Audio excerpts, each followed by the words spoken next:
प्रितीच्या भाव भयणींनो, तुमकां सगल्यांक देव बरो दीस दिवं म्हणटा. आयज बुधवार आनी आयचें शिवर्तमान जावन आसा जुवांची 12वी चीट 44 ते 50 पर्यंत 44 to 50. आनी आतां आमी पयलें देवाचें उतर आयकोया. जेजूच्या उतरा प्रमाणे मनसुबी. जेजून व्हडल्यान म्हळें, म्हजेर बावाट ठेवतात ती म्हजेरूच न्हय, बोगोर म्हाका पाठयला ताचेर बावाट ठेवतात. आनी म्हाका पळयतात ती म्हाका पाठयला ताका पळयतात. हांव संवसारांत उजवाड कसो आयला, देखून म्हजेर बावाट दवरतात ती काळोखांत उरची नात. म्हजी उतरां आयकोल्या आसतना कोणूय ती पाळिनात जाल्यार हांव तांची मनसुबी करिना, कित्याक संवसाराची मनसुबी करूंक हांव येवंक ना, पूण संवसाराचें तारण करूंक हांव आयला. जी कोण म्हजी बेपरवा करतात आनी म्हजी उतरां मानून घेनात, तांची मनसुबी करूंक आसा कोण. जें उतर हांव उलयलां तेंच निमाण्या दिसा तांची मनसुबी करतलें, कित्याक म्हजेच वस्तुंगी हांव उलोवंक ना.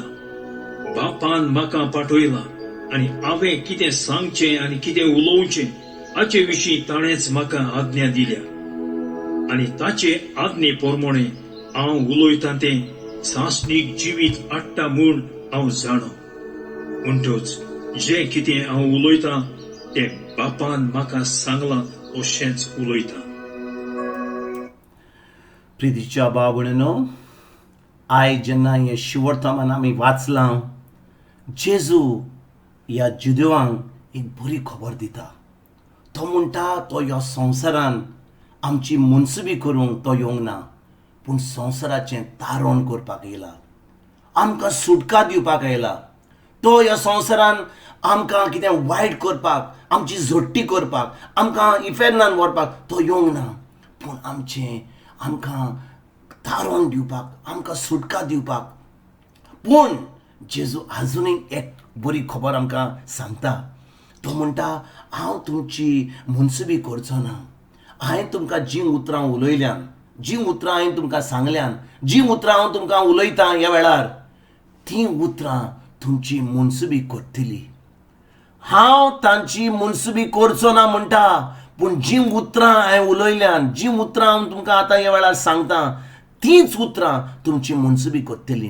भाव भयणींनो, पळयात आमचो देव इतलो मोगाळ. तो ह्या संवसारान आयला सोर सोडून फकत आमकां बरें दिवपाक. भाव भयणींनो, जेन्ना आदामान पातक केलें आनी सगळीं मनशां कूड आतां पातकान जल्मली, तो देवान कितें केलें? आपल्या एकल्याच पुताक ह्या संवसारान धाडलो. आनी जेजू ह्या संवसारान देवाची खोशी करपाक, आपल्या बापाची खोशी करपाक तो ह्या संवसारान येयलो. आनी आमकां बापाचीं उतरां, बापाची शिकवण आमकां दिली. आनी देखून ह्या पवित्र पुस्तकान, आमी ताका म्हणटात बायबल, पवित्र पुस्तक, त्या पवित्र पुस्तकान देवान कितें उलयलां, जेजून आमकां कितें सांगलां तें बरोवन दिलां. भाव भयणींनो, जेन्ना आमी ह्या पवित्र पुस्तकाचेर कितें बरयलां तें खरेंच आमी सत मानता. आमी सत मानता की जें बरयलां थंयसर की जावन आसा जेजूचीं उतरां. आनी जेजू म्हणटा, हांव तुमची मनसुबी करूंक येवंक ना, पूण हांव तुमचेर तारण करपाक आयला. आनी जोडटेच्या दिसा ज्या लोकान म्हजेर बावाट दवरला, ज्या लोकान म्हजे उतरां प्रमाणे आपलें जिवीत पाळलां, त्या लोकांक हांव मनसुबी करचो ना. हांव ताका त्या वेळार सर्गींचें राज हांव फावो करूंक दितलो. आनी भाव भयणींनो, ही बरी खबर म्हणल्यार जेन्ना आमी देवाचें उतर ह्या संवसारान पाळटा, खरें जेजूचेर आमी बावाट दवरता, जें जेजून ह्या पवित्र पुस्तकान आमकां बरोवन दिलां तें आमी पाळटा, तेन्ना आमी ह्या संवसारान स्वर्ग भोगूंक पावता. कित्याक खूब लोक सजमता की ह्या संवसारान आमी जेन्ना आमचेंच करता, आमी मरतकूच आमकां आमी सगळीं स्वर्गार वयतलीं. भाव भयणींनो, ही जी शिकवण आमकां मेळटा की सगळीं जीं मरतात क्रिस्तांव मरतक ती स्वर्गार पावतलीं म्हणून, तें जावन आसा एक फटींग.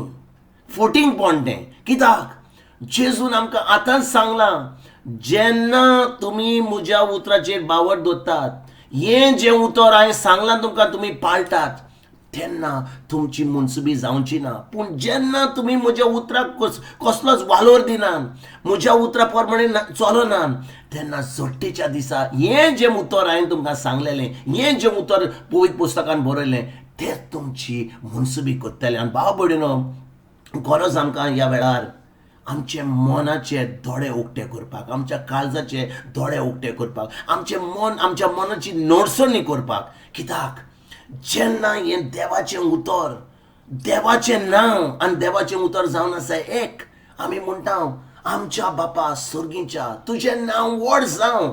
तुजें नांव व्हड जावं म्हणजे कितें तुजें उतर जावन आसा व्हड. भाव भयणीनो देवाचें नांव आनी ताचें उतर जावन आसा एक. Psalm 138 वर्स नंबर 2 म्हणटा ताजें उतर आनी ताजें नांव जावन आसा एक. आनी जेन्ना आमी समजता की देव आपल्या उतराचेर कितलो वालोर घालता तो केन्नाच आपलें उतर तोडचो ना. जें बरोवन दिलां आमकां तें उतरा प्रमाणे आमी पाळटा तें उतर आमच्या जिवितान मास जावन आमकां तें सगळें देवाचें फाव जाता. आनी भाव भयणीनो जेजू आयज आमकां सांगता म्हज्या उतराचेर तुमची चोत्राय दवरात. आमी कितले पाटी आमी म्हणटा हांव जेजू तुजो मोग करता आमी देवस्पण करता आमी धर्म करता आमी खूब खूब खूब देवस्पणां करता. पूण हे उतराचेर आमची चोत्राय ना जाल्यार आमी हें उतर आमी पाळिना ही उतराची सजमणी मेळना सट्टेच्या दिसा हेंच उतर जेजूचें आमची मुनसुबी करतली. आनी त्या वेळार आमकां आनी दुसरो चान्स मेळचो ना. आमकां आनी आमच्या पातकांतली आमकां म्हणटा ते भाशेन आमकां आमच्या मनाची नोसणी करपाक वा आमकां तें बोगसणे मारपाक वेळ आसचो ना.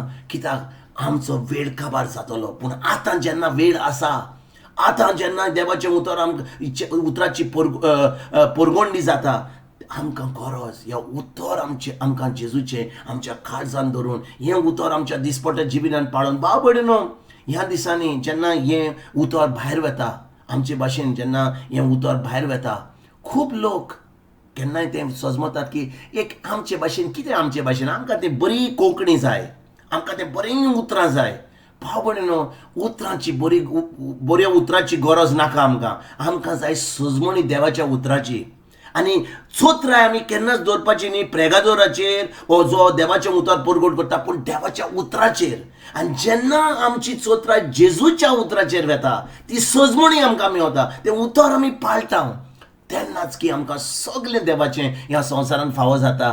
आनी जेन्ना जेजू परतून येतलो तेन्ना हें उतर जेन्ना आमी पाळलां आमची मुनसुबी आसची ना आमचें थारण जातलें आनी आमी सर्गीचें राज भोगूंक पावतले. आयज जेन्ना ह्या शिवर्तमानाची आमी नियाळ करता आमची चोत्राय ह्या देवाच्या उतराचेर आसुनी ह्या देवाच्या उतराचेर आनी ह्या देवाचें उतर सजमणीन आमी पाळूंक आमी फुडें सरूया. तुमकां तुमच्या फॅमिलीक एक बरो दीस हांव येता आनी परतून तुमचे कडेन उलोवपाक फाल्यां हाजीर जाता. तुमकां सगल्यांक सुर्गीच्या बापाचो आमच्या जेजू क्रिस्ताचो आनी पवित्र आत्म्याचो एक बरो दीस हांव तुमकां सगल्यांक आवडयता.